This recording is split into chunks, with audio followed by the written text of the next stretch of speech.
Okay, welcome to RFP Money Story Podcast, a space for sharing real money stories and where we dive into real conversations about finance, success, and the lessons learned along the way. Now, it's a pleasure to have with us the Managing Director of LHH Philippines, Mr. Jed. Hello, good afternoon. Thank you very much. Good afternoon, Gab. How are you doing? I am doing well. How are Good. you? I'm doing good. Thanks for asking. All right. So before we proceed, I wanted to dive deeper to your financial literacy advocacy Yes. and about your personal money journey as well. First is, what is your first memory of money and how did it influence your perspective on your financial education? Okay. So when I was still very young, maybe about 5, 6 years old, that young, my parents gave me a piggy bank, but it's not the piggy bank that you break. It's a piggy bank that you can open, then put more in. So, uh, it encouraged me to put in money, coins, whatever it's inside. But they took it one step further. They opened a bank account for me. So, opening a bank account made me feel grown up, Mm-hmm. made me feel, oh, I'm ano na. So, I have my own bank book. So that I think that early memory serves as foundation. The other foundational is we don't come from poor family. We come from working class family, and whenever we want to um, do something or buy something, especially for us kids playing outside, we wanted to buy burger machine Mm-mm. and burger machine and cokes, but we don't have money for that. So what I did was actually to compute how much a burger machine and a coke is times how many friends, ganun. And we went out to around the neighborhood shining shoes. So, no, working for money, no, working to achieve a certain goal at that point. Maybe that's, di pa na-coin siguro, smart goals. So, and, having our own bank account or having responsibility for your own money, I think that is a very good foundation, not only for me, but hopefully for, a lot of people as well. Okay. So you mentioned a while ago that parang ever since you were a child, you've given a chance to save money. And Yes. uh, parang na-expose ka to save money responsibly. So you handle or manage your own money na at a very young age. At a very young age, yes. Okay, you also mentioned to me before we start na your advocacy is more on financial literacy, Yes. right? So, that actually proceeds to my next question. What financial lessons do you believe are the most crucial for most of us, and that based on your advocacy? Okay.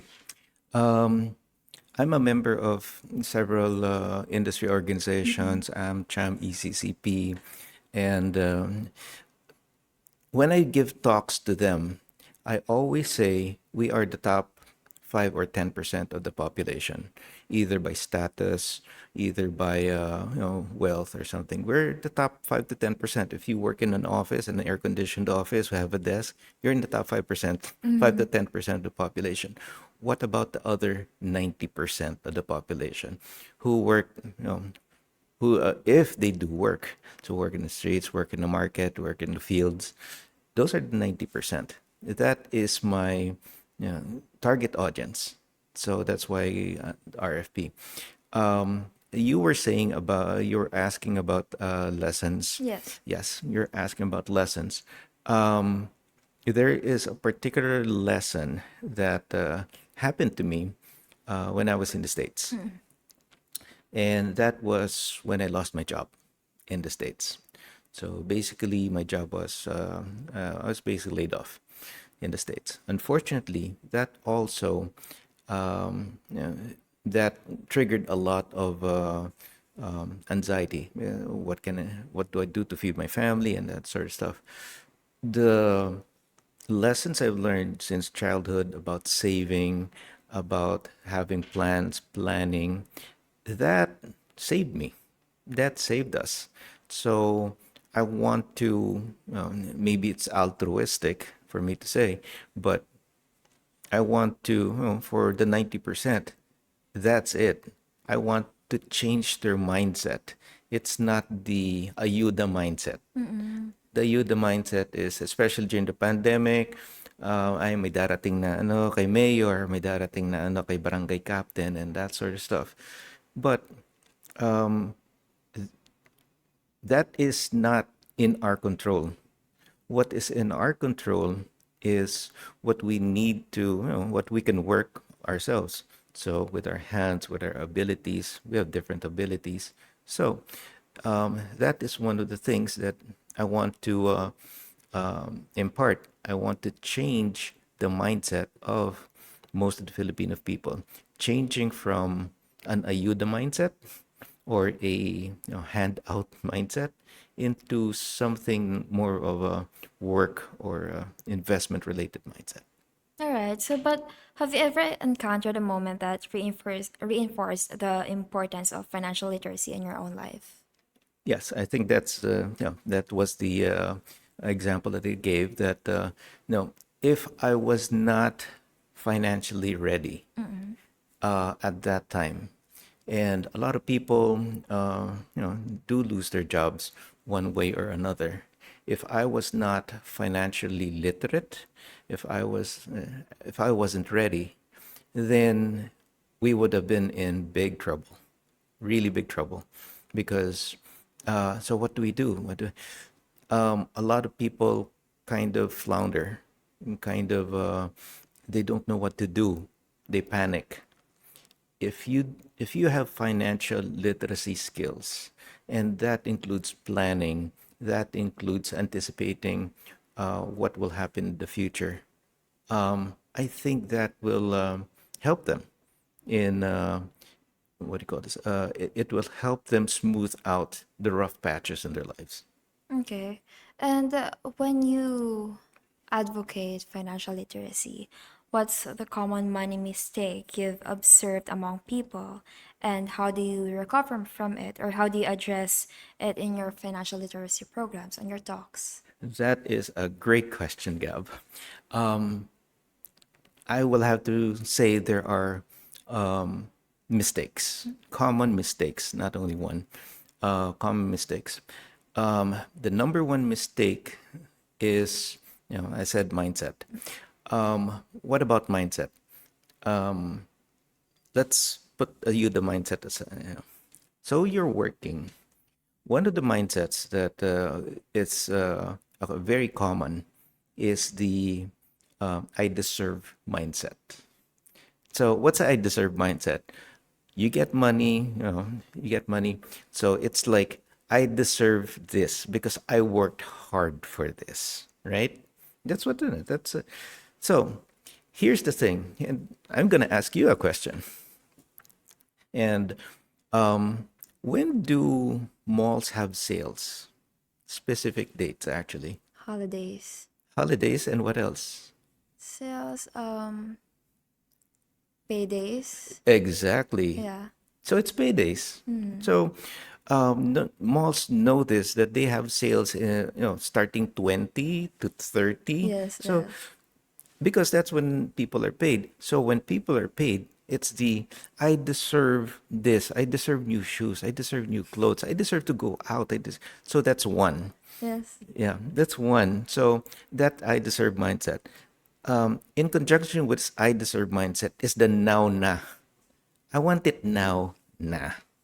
There's a sale. I want it now na. I want to know. And again, retailers know about this. So their sales signs have exclamation points. They have bold colors like red, like blue, like yellow. What are the red and blue, yellow remind you of? I'll just give you one hint. Ambulancia. Yes. Accidents. So emergencies. So when you see red and blue, our mind triggers, oh, it's an emergency. So we treat sales as an emergency. And for all of you out there, there is a really great quote by I forgot the quote, the author now, but the quote goes like, "Immediate gratification is a dream killer." So if you spend your money now, your dreams in the future will suffer because you don't have money right now. Actually, we have what do you call this? We have a term for it, that we don't have any money. It's called pezza de peligro. So that's that's what I try to that's what I try to advocate for. I don't advocate for, we need an insurance plan. I think I advocate for the really basic stuff, the real, behavioral stuff that it's actionable, like right now. Do you think the mindset of buy now, pay later will also imply to that? There's that. Okay. One of the things that that really get to me, Mm-mm. buy now pay later, is there are a lot of online ads, loan ads. And if you really look at, if you really listen to it, because usually we don't listen to it, right? So if you really listen to it, note what they are saying. They are saying it's easy money. It's easy to register because you only need one ID and so on and so forth. What they don't say is, how will you repay that? What are the repayment terms? What are the interest terms? So they don't say that. But take note, if and this is for everybody, if they are registered with the SEC and the BSP, they are required to disclose interest terms. So one of my slides back then, no, one of my slides now that I use, it's actually a scan of a flyer. And do you know how much the interest rate is? It is 45%. So it's basically 5 6. Yeah, 45% for the year. So how can you repay? That's almost 50%. So how, if you borrow 100 pesos, you repay 150 pesos by the end of the year. So that's kind of onerous for everybody. Sorry, you mentioned a while ago na you don't recommend to invest to people. I mean, to invest. No, I do. I do want to invest. I am a big proponent of investment, Okay. but investment means savings, because you cannot invest when you don't have savings. And so, in my research, this is from the BSP. This is a 2021 BSP Financial Inclusion Survey. Let's say there are three buckets of expenses. The three buckets of expenses are meeting goals, Mm-mm. there's resiliency, and there's liquidity. What's meeting goals? Meeting goals, those are our big expenses. Those are, let's travel abroad. Let's have a big party. Retirement plan, um, educational plan. Those are big goals. The number two, those resilience. So resilience means the emergency funds. What if there's an emergency? Where can I get it? And the third is liquidity. That's day-to-day expenses. What is horrifying is, what is the source of funds used for these expenses? Can you guess? Income. No. Um. Debt. Okay. Debt is number one. Mm. Okay, debt is number one. Nangungutang tayo. So debt is number one. Okay. Yeah. Number two, it's not even income. It's savings. Income comes at number three. So just think about it. Think about we are borrowing. Debt is borrowing from our future selves to pay for our expenses now. Sometimes we can't help it. Emergency, someone gets sick, um, car breaks down, a lot of emergencies. So we can't help it. But Mm-hmm. for day-to-day living, that's hard. I mean, you are borrowing for your day-to-day living.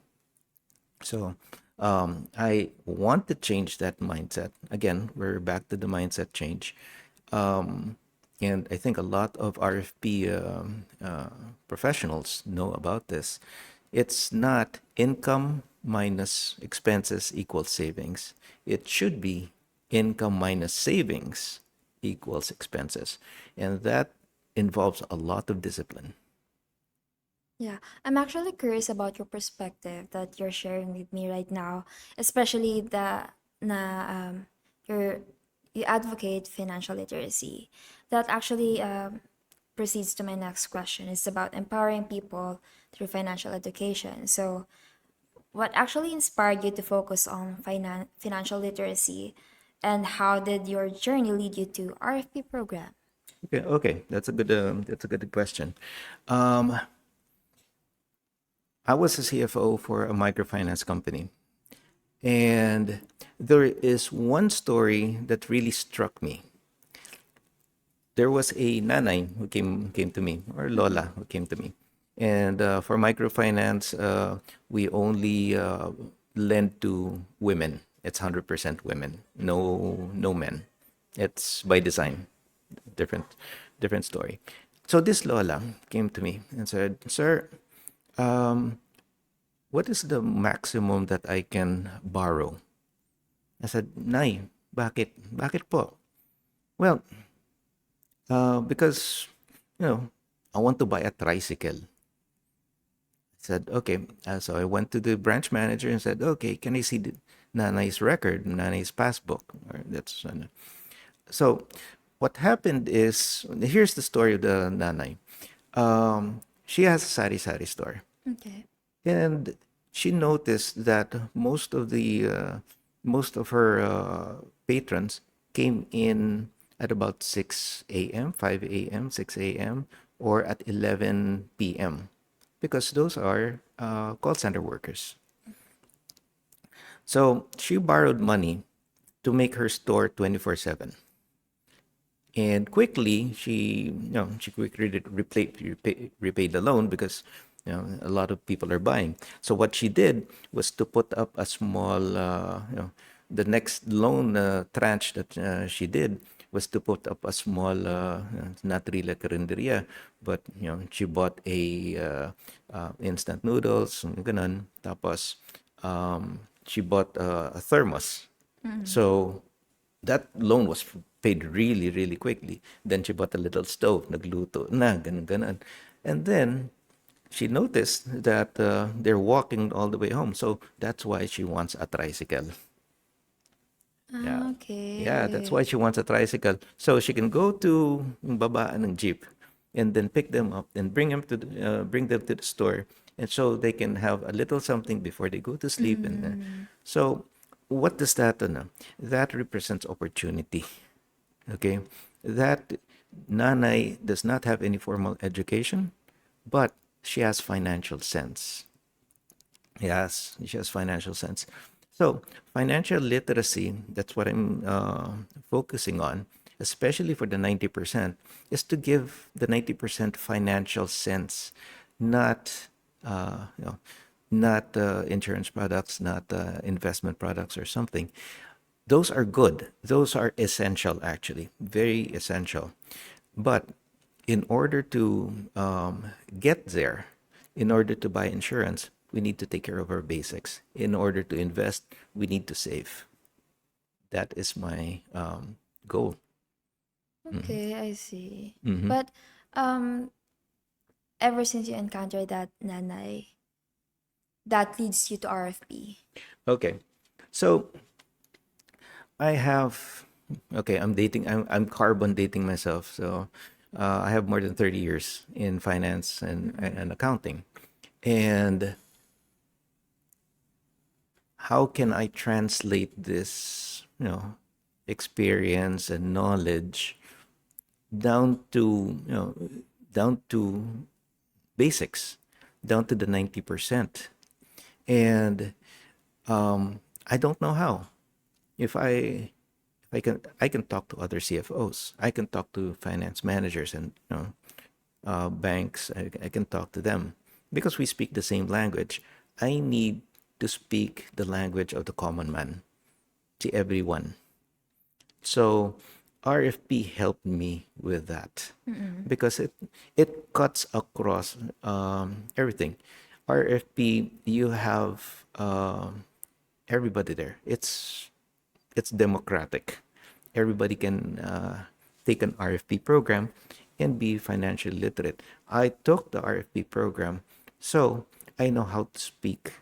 I know what I can go down to, that level. I hate to say that, but then, makipag-usap sa sa common tao, and the RFP program really helped me.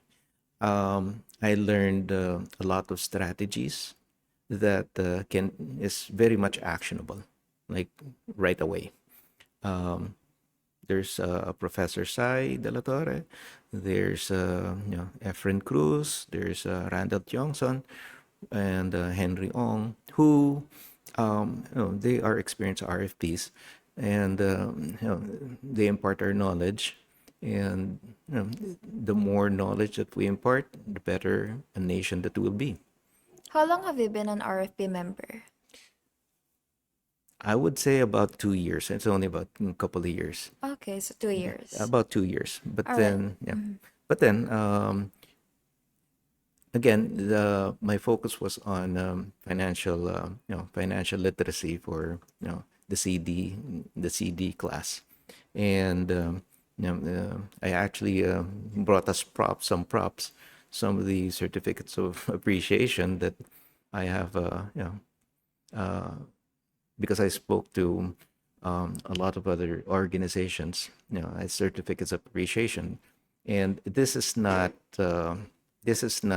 bragging that I did this, but it's more of this is what I am doing right now as an RFP practitioner. Okay, so for that 2 years, how has being an RFP strengthened your ability to educate people and empower them about financial independence? A lot. Um, there's a lot of things that I've learned in RFP which I pass on to especially mga behavioral especially behavioral finance stuff. That's what I'll give you another quote. The quote is from it's called Parkinson's law. I don't know if you've heard it. Yes, I'm Yep. familiar with that. Yeah, very familiar. So expenditure rises to meet income. And that is one of the other common mistake that when our what do you call this income rises, when our lifestyles would follow. And that's why you're earning 1 million pesos, you're earning 2 million pesos, and you still feel poor. You're like, "Oh, wala akong pera sa bangko, wala akong pang-invest, wala akong but you're earning this much. Why? Because you're getting you're buying the newest clothes or newest. So that's so how did the RFP program help? The RFP program helped me by educating me how to put these programs or educate the CD class. So again, that's my so these programs, these concepts that I learned from RFP, I translated it into the financial literacy workshops or the financial literacy talks that I have for the CD class. So they also can benefit from RFP even though they are not enrolled in the program. So it's I don't know. democratizing the system. So I am very grateful for that. No, I am not trying to. I'm not trying to spread RP without the. But you know what? All a rising tide floats all boats. So Okay. So you also mentioned a while ago na you are invited to become a guest speaker or a research speaker. Is that for universities, I've organizations? I've spoken to, well, I've spoken to, some university classes. I've spoken to private firms. I've spoken to public organizations such as, the Philippine Navy. Incidentally, one of the captains in the Philippine Navy, is also an RFP graduate. So that's why he invited me to speak to his personnel. There's about 100 personnel, and it was challenging because it's they have different they have different dreams, they have different situations. So that was a challenging part, but it was very satisfying because in some of those, and you can see it in the eyes, that I planted something there. I planted, I hate to say I because there is something planted there that could change their lives. So that is, very satisfying to see, and hopefully that seed will grow and prosper. So during that talks, what do you usually talk about? During the talks, I talk. I really talk about behavioral behavior, behavioral finance. Some of the behavioral finance concepts already spoken to you. So the behavioral finance, because they need to realize their own behavior and how it affects their finances. Here's one more thing. There's called the sari-sari store mentality, right? So when you go to a sari-sari store, oh, I want this, I want this, I want this. And it only cost 1 peso for this, 1 peso for that. But that 1 peso adds up. In behavioral finance, we treat them as, we treat these purchases as separate. We don't add them up. Because, 1 peso lang yan. Nagastos ko lang 5 piso or something like that. But in truth, it adds up. 5 times 30 is 150 pesos. 150, yeah. That's 150 pesos that you could use somewhere else. That's about let's see, three cans of groceries. Yeah, Yeah. So instead of buying candies that won't satisfy you, 150 pesos can buy you like 3 cans of corned beef. That would actually feed the whole family. So, but it's a what do you call this? It's a conscious, so I'm making them conscious of what they are trying to do. Again, it's a change in mindset. It's I want them to look more into being savers and eventually being investors, because we invest in ourselves, we invest in our country, everybody benefits. you know what I'm getting from your sharing is you're teaching people to become madiskarte and at the same time being a street smart people. Is that right? That's a little bit, yeah, that's correct. Na madiskarte, maano.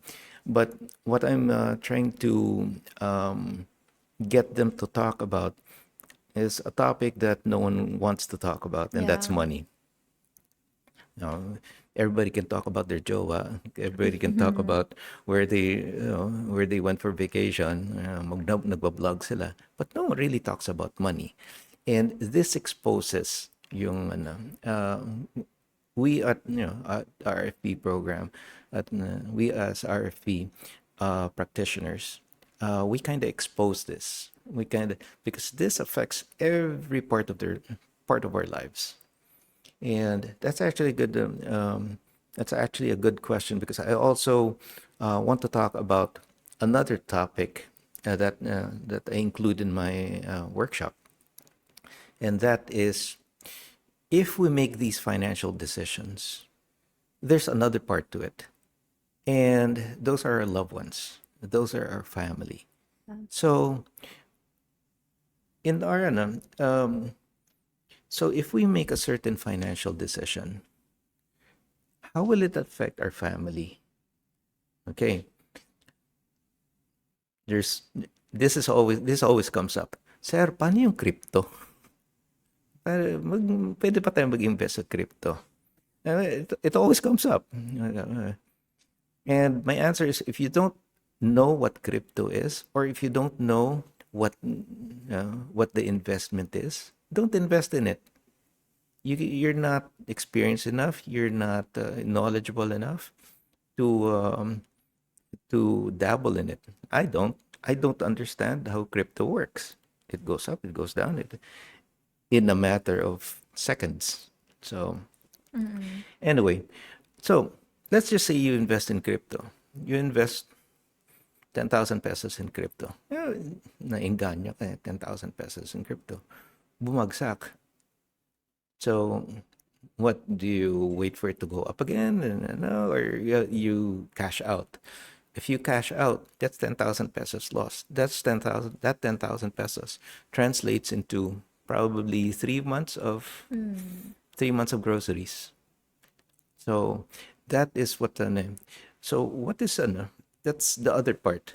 Don't think that's the other part of my my talk during yeah, we tend to get excited ourselves, but we need to see the other part, our partners, our spouses, our children. What are their plans?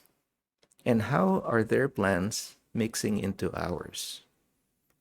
That's a conversation that not a lot of people, no, not a lot of families talk about, because it's uncomfortable. Anong gagawin mo sa pera mo? Eh, di ba? Kahit sa around the dinner table, ay, bakit mo ginagastos dito? That's So, again, I'm trying to lift the cover, lift the stigma of discussing money. During your talks ba, you also shared that Nanay Sari Sari story, like what you told me. Yes, I do. I do. Actually, there's another story I want to share during my talk, and this happened in Angeles. This is for the PAGA, Philippine American Guardian Association. Those are children left behind by U.S. servicemen. So I was talking about RFP, behavioral finance, how you can save, especially how you can save. And there's this nanay. And she said, Sir, hindi talaga ako makakasave. Imposible ako makasave. Because that's talagang imposible ako mag-save. I cannot save. Yeah. So, I let her, because that's one person, and there's a lot of people who want to listen up. But she always interrupts every 5 minutes. So I said, okay, Nanay, come up here. Nay, can you save 5 pesos a day? 5 pesos. Kung gusto niyo, bigyan ko pa kayo ng 5 piso ngayon. So tawa-tawa, ganun. Sir naman, pwede naman 5 piso, 5 piso a day. Okay, mag-save kayo 5 pesos a day. Times 7, 35. Ano gagawin ko? Tago ninyo, huwag niyo galawin. Mag-save na naman kayo ng 1 more week, 35 pesos. So 70 pesos. Okay, 70 pesos. Anong gagawin natin? Okay, sa 70 pesos, bumili kayo ng loaf ng Pinoy loaf. Tasty bread. Yeah, tasty. That's about 35, 40 pesos. Anong gagawin natin? Nay, kumuha kayo ng bumili kayo ng Star Margarine. Okay. So, luto ninyo yung tasty sa Star Margarine. Tapos pagbilin niyo sa eskwela. pagbili ninyo ng 5 piso, isang bread, kung 20 pieces yung bread na yun, then naka 30 pesos na ang profit ninyo. Isang araw lang yun na ya. Biro ninyo, nag-save kayo ng 35 pesos 1 week, pero isang araw, naka 30 pesos na kaagad kayo. Ano gagawin ninyo? Ikutin na lang ninyo. Paikutin na ninyo. So, yun, medyo natigilan siya. Tapos, ito naman, isang tatay. Sir, paano yung 200 pesos? Kasi humihiram ako ng 200 pesos. 200 pesos. Tapos kumihiram rin ako ng isang 200 pesos dun sa isang kaibigan. So, mga 400 pesos. Ano magagawa ko dun? And these are practical examples. And sinabi ko, 400 pesos? Sir, kailan ko mababayaran yan? Sinabi ko, sir, kung maniniwala ba kayo, mababayaran yan sa isang araw? Gulat siya. What? Isang araw? Paano yun? Okay. Number 1, 50 pesos, bumili ko ng bigas. Okay? Bumili ko ng bigas. Sayang yung bigas. Sa other 200 pesos, 250 pesos, bumili ko ng 2 manok. Chop-chop ninyo, lagay ninyo, gawin yung adobo. Balot ninyo, pagbilin nyo sa construction site ng 40 pesos, 50 pesos isa, maraming bibili niyan. O ano pang nyo, yung natitira, gawin ninyong munggo. Pangdagdag yun. O 60 pesos. So, kung nakabenta kayo ng sabi ko, siguro may mga 20 na pwedeng So, 20 times 50, ilan yun? Sabi niya, sir, mahina ako sa math. Sabi ko, 1,000 pesos. Gulat siya. Sabi ko, so 1,000 pesos, nabayaran mo ng 400 pesos, meron ka pang 400 pesos, meron ka pang 200 pesos. Paikutin na ninyo yan. So, practical examples, simple examples of a change in mindset na kawawa naman ako. It's not gonna work. And I hope it works for them right now. So, Regarding to your RFP journey, did it shape you to think that way? yes, that's when before RFP, when I was when I was still in the microfinance business, before RFP, I did not look at behavioral finance because I think that is one of the biggest impact for me when doing the RFP program. I know about compounding interest. I know about just through experience. Pero the biggest is yung behavioral finance. And the other one is yung strategies ng shared by RFP instructors. Paano kung gagawin mong ganito? I learned a lot in the stories that they tell because they've gone through it before. So if you've gone through it before and it was successful, then good. And there are some stories na they share. It wasn't successful. So what they could have done better. So I learned a lot from those stories, from behavioral finance, and so that led me to to tweak. I'm still tweaking my workshops. I'm still tweaking according to my audience, but I want to if possible, I want to join the educational program of RFP because I think we have the same goals. Okay, so ever since you became an RFP member and you were invited to different talks, seminars, or webinars, or events of different organizations and institutions, can you share a memorable success story from your financial literacy initiatives that highlights the impact of educating the people on their financial journey? Okay.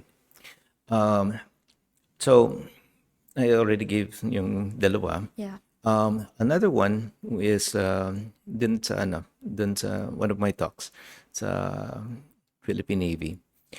There's this person um, messaged me yung because I put up my Viber number up there. Sabi ko, if you want to talk about anything, you can Viber, here's my Viber number. Some people do. A lot of people medyo nahihiya siguro. They don't. Pero I know it's open. Um, Minessage ako, Sir, kasi magkakaroon ako ng binigyan ako ng pera ng ganito. So, what can I do with it? Dahil na may pinagmanahan. So, what can I do with it? So, instead of telling him what to do with it, I started probably, ano bang gusto mong mangyari? Palalakihin ba natin pera? Ganun nga. I mean, so the answers actually came from him. Long story short, he bought real estate. He bought land in the province, and then nagpatayo siya ng mga apartment. And I think that apartment business is doing quite well right now because napapaikot ang pera. And I was, I'm really happy na yun na nga naisip niya. Because I'm not gonna tell him, oh, you should invest in stocks. Oh, you should invest in REITs. You should invest in... Pero kung hindi yung hilig niya kung hindi natin mapipilit Ang hilig niya is to go back to the province, to go back where he's from, and, retire there in the future. Pero, while retiring there in the future, have some income kung paano yun. Tapos sabi ko, alam mo, that's not your biggest that's not your biggest return. Gulat siya. Sabi niya, bakit?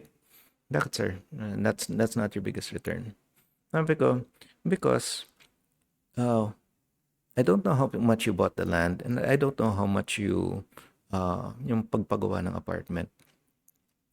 But if you retire in about 30 or 40 years from now, whatever, tataas yung value niya. Yeah.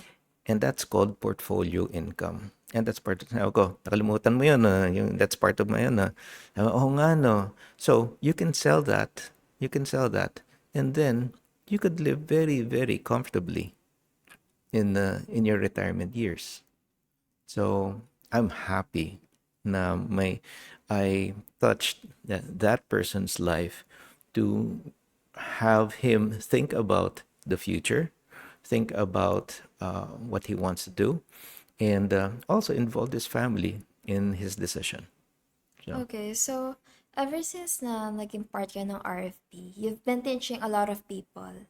You've been guiding them about financial literacy. But if you're going to put your shoes into them, if you're going to apply it on yourself, what are the learnings that you got from RFP that you think na until now nagagamit mo siya for your advocacy? yes. The one learning that I really got from RFP is not technical at all. It's discipline. All the RFP instructors that that instructed us, I think that is the underlying that's the underlying message. You need to have discipline. You need to have yung self-confidence in yourself, self-confidence. You need to have discipline in realizing your goals. Whatever those goals are, whether they're short-term goals or ano. So, putting myself in, let's say, yung shoes ng target audience ko, which is they really need some discipline in their daily, let's just say daily finances. Instead of buying a bottle of beer or 2 bottles of beer, which is 35 pesos yata or 40 pesos per ano, that's 80 pesos. They can substitute that for something else. Or better yet, they could, what do you call this? Better yet is they could save it. Okay? Now, I haven't gone back to the province yet and everything, but What I also want them to have are formal accounts, bank accounts, not just Gcash accounts, but formal accounts. Why formal accounts? Because it's harder to withdraw money from a formal account. Gcash madali eh. Yeah. Gcash madali. Formal account, especially na hindi ka bibigyan ng ATM card, formal account, lilinya ka pa sa bangko, may passbook ka pa. It'll take time. And by the time that they think about it, baka ay ayoko na pumunta. So, lumipas na ang tawag ko, lumipas na yung kiliti. Lumipas na yung kiliti nila. Kung lumipas ng kiliti nila, then that amount of money they can put in savings. And that, if you put it in banks, you put it in investment instruments, they can grow. So that's what I want. Because if we can grow, if our savings rate will grow, we have more to invest in roads, more to invest in infrastructure, more to invest in schools, more to invest in health services. Our country will definitely grow as well. And I hope I can see it in my lifetime. Really? Do you consider yourself you're financially free? Since your advocate is more on financial literacy, do you think your knowledge is enough or you're On still learning? Oh, learning never ends. Yeah. Learning never ends. That's why um, I like conducting these workshops face to face rather online because I learned from the participants themselves, Interaction. their actions. And, sir, paano kung ganito? Paano? Itong ginagawa ko. Oo nga, no. Pwede kong i-apply sa buhay ko yun. I try not to be too much, mas marunong ako sa iyo. I try to be a little humbler to learn from everybody else. And, um, yun nga eh, if there's no one to help us, then, if we don't help ourselves, who will help us? Yes. Oo nga. Who will help us? Tayo-tayo lang naman dito eh. So, let's help ourselves. So, let's not forget the A and B class, definitely, because they're the investment drivers eh. But there's more the C and D class. So, let's help them attain at least, to the A and B class. So, All right. So before we wrap things up, do you want to leave a message to our viewers and listeners that will inspire and motivated them to, expand their financial literacy? well, I told a lot of stories. And the underlying message that I have is you can do it. Okay? You can do it. You need to have the right discipline. You need to have the right attitude. And, eto nga si nanay, yung you need to have observational skills. These are really basic. I'm not talking about, oh, compounding interest is like this. Oh, the CAPM model is like this and something. No, this is really basic. If you have discipline, if you have, what do you call this? Humility, if you have all these foundational attitudes, then you can rise. Whether you're in the C and D class or A and B class, you can still rise. And always, always, always keep on learning. Always keep on learning. So, again, there's a lot to learn now. There's AI. Maybe that's another discussion for another day. Yes, yes, actually. So, I hope that's it's inspirational enough for our viewers and for our listeners. All right. Thank you so much for your wonderful sharing, Sir Jed. I really do appreciate it. And I hope our viewers and listeners will get a lot of lessons from your sharings today. Thank you so much for accepting our invitation, sir. No, thank you for the opportunity. to for me to have express my advocacy of financial literacy for all. So thank you very much, Gab, and thank you, RFP program. You're welcome. Thank you. And that's a wrap on today's episode. Thanks for tuning in. If you love diving into money stories as much as we do, make sure to follow us on Facebook, YouTube, and Spotify, or visit our official website at rfp.ph for more financial insights. Until next time, keep chasing those money moves.